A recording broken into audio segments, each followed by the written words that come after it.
Hello students. आज हम संचयन बुक का चैप्टर 3 टोपी शुक्ला पढ़ेंगे। पिछले वीडियो में हमने पढ़ा कि टोपी को अपनी दादी से कोई लगाव नहीं था। उसे तो इफ़न की दादी बहुत पसंद थी, परंतु इसी दौरान इफ़न की दादी का देहांत हो गया, जिसके कारण टोपी उदास हो गया। उसने इफ़न से कहा भी था कि तेरी दादी की जगह अगर मेरी दादी मर जाती तो ज्यादा अच्छा होता। फिर उस दिन वे दोनों दोस्त खूब रोए। उसके बाद एक दिन ऐसा हुआ जिसके कारण टोपी हमेशा के लिए अकेला रह गया। अब हम इस वीडियो को आगे कंटिन्यू करेंगे। टोपी ने 10 अक्टूबर सन 45 को कसम खाई कि अब वह किसी ऐसे लड़के से दोस्ती नहीं करेगा जिसके पिता ऐसी नौकरी करते हो जिसमें बदली होती रहती है। 10 अक्टूबर सन 45 का यूं तो कोई महत्व नहीं है, परंतु टोपी के आत्म इतिहास में इस तारीख का बहुत महत्व है, क्योंकि 10 अक्टूबर सन 45 को इफ़न के पिता का ट्रांसफर कहीं और हो गया, जिसके कारण टोपी अकेला हो गया था। क्योंकि इसी तारीख को इफ़न के पिता का ट्रांसफर मुरादाबाद हो गया। इफ़न की दादी के मरने के थोड़े ही दिनों बाद यह तबादला हुआ था। इसलिए टोपी और अकेला हो गया, क्योंकि दूसरे कलेक्टर ठाकुर हरिनाम सिंह के 3 लड़कों में से कोई उसका दोस्त न बन सका। डब्बू बहुत छोटा था, बीलू बहुत बड़ा था, गुड्डू था तो बराबर का, परंतु केवल अंग्रेजी बोलता था। और यह बात भी थी कि उन तीनों को इसका एहसास था कि वे कलेक्टर के बेटे हैं, अर्थात वे तीनों अपने रुतबे को जानते थे। किसी ने टोपी को मुंह नहीं लगाया। माली और चपरासी टोपी को पहचानते थे, इसलिए वह बंगले में चला गया। बीलू, गुड्डू और डब्बू उस समय क्रिकेट खेल रहे थे। डब्बू ने हिट किया, गेंद सीधी टोपी के मुंह पर आई। उसने घबराकर हाथ उठाया, गेंद उसके हाथों में आ गई। उसने कहा, हाउस दैट। हेड माली एम्पायर था, उसने उंगली उठा दी। वह बेचारा केवल यह समझ सका कि जब हाउस दैट का शोर होता है तो उंगली उठा देनी चाहिए। Who are you? डब्बू ने सवाल किया। बलभद्र नारायण, टोपी ने अपना जवाब दिया। Who is your father? यह सवाल गुड्डू ने किया। भृगु नारायण। ए बिलू ने एम्पायर को आवाज दी। ए भृगु नारायण कौन ए? एनी ऑफ आवर चपरासीज? वो बोला, नहीं साहब। एम्पायर ने कहा, शहर के मशहूर डाकदर हैं, अर्थात डॉक्टर हैं। You mean doctor? डब्बू ने सवाल किया। Yes sir. हेड मालिक को इतनी अंग्रेजी आ गई थी। But he looks so clumsy, Bilu बोला। ए टोपी अकड़ गया। तनी जवानियां संभाल के बोलो, एक लपड़ में नाचे लगी हो। परंतु हेड माली बीच में आ गया और डब्बू ने अपने अल्सेशियन को सुस्कार दिया। पेट में 7 सुइयां बुकी तो टोपी के होश ठिकाने आ गए।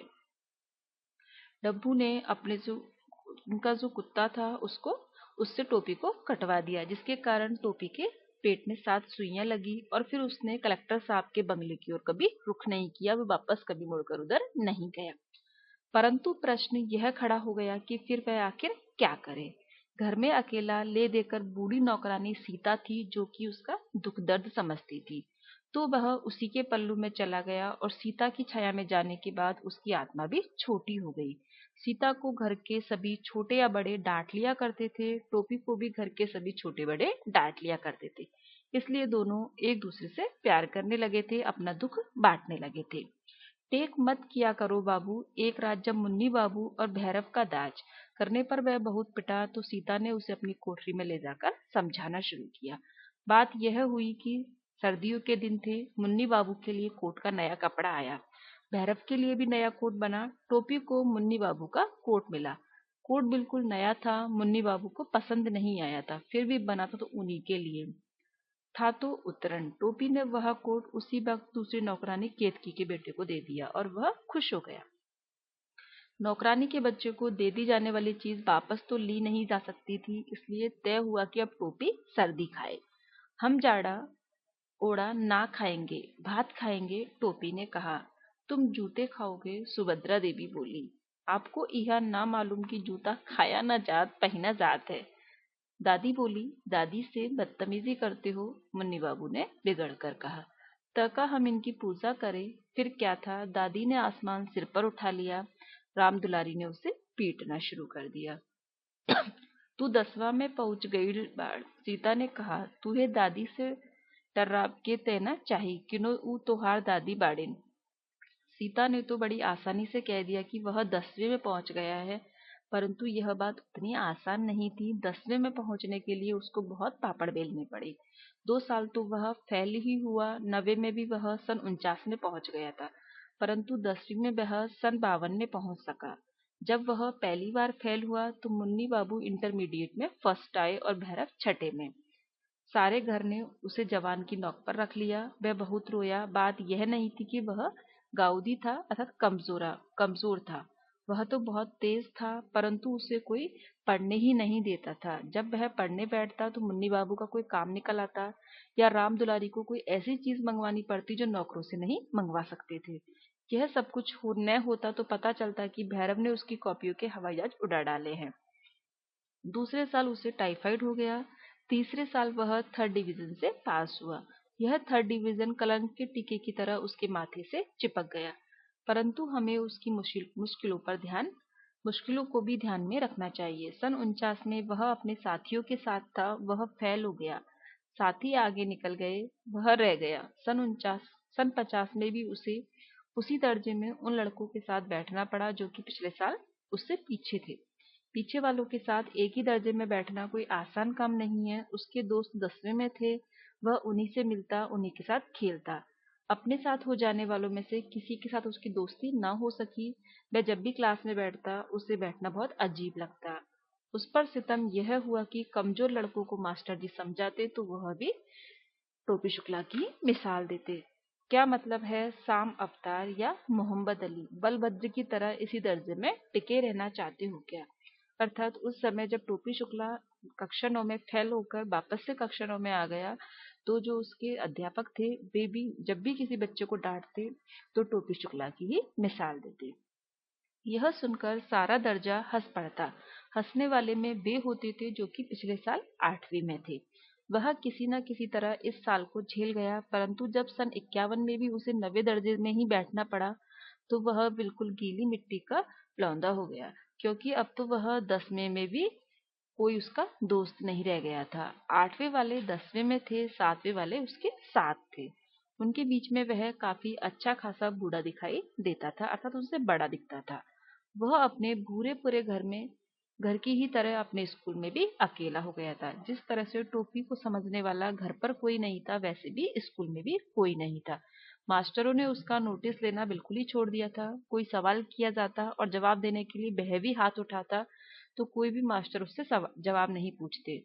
परंतु जब उसका हाथ उठता ही रहा तो एक दिन अंग्रेजी साहित्य के मास्टर साहब ने कहा, 3 बरस से यही किताब पढ़ रहे हो, तुम्हें तो सारे जवाब जवानी याद हो गए होंगे। इन लड़कों को अगले साल हाई स्कूल का इम्तिहान देना है, तुमसे बाद में पूछ लूंगा।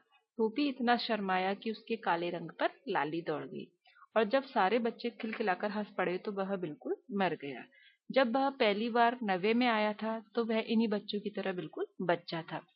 फिर उस दिन अब्दुल वजीद ने रिसेस में तीर मारा तो टोपी बिल्कुल बिलबिला उठा।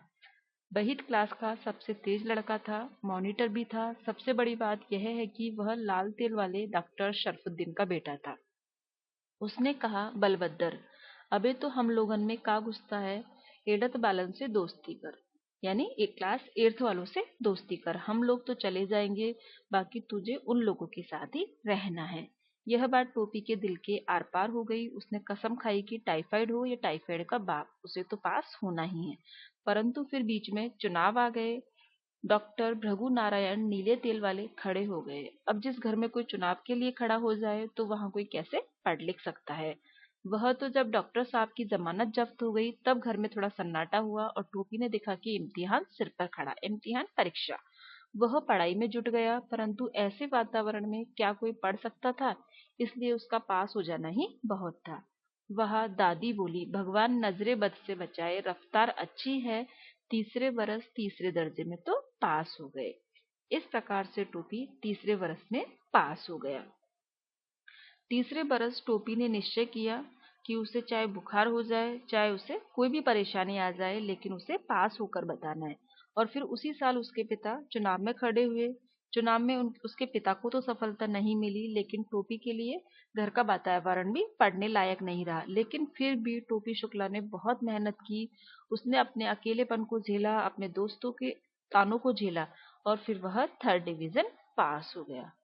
Thank you.